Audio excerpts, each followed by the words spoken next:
Здравствуйте, вот ножичек очередной готов.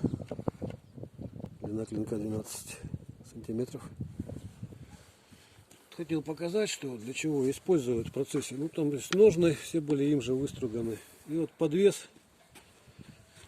Заодно покажу вот это вот как бы сопутствующее ремесло. Кожемякой немножко работаем. Ну, вот так вот я его подравниваю все время, то есть вот отрезаю, показать как режет.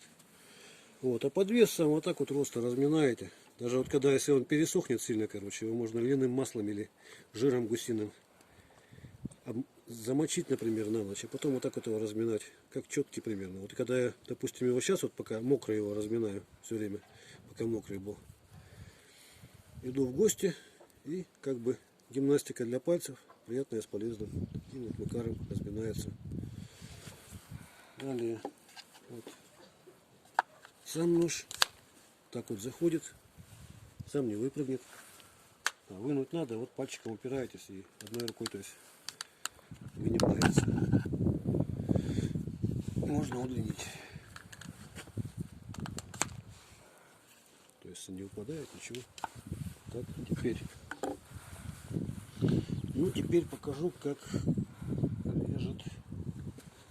режет рог. А где рог-то?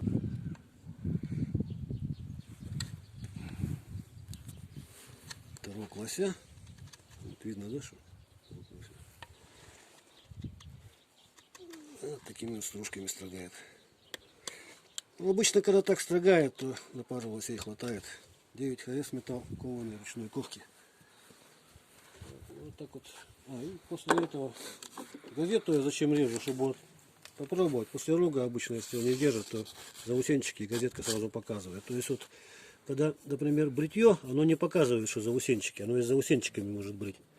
А вот по газетке заусенчик покажет сразу. Вот почему я его и режу. И как бы сразу видно, вот как он режет после того всего.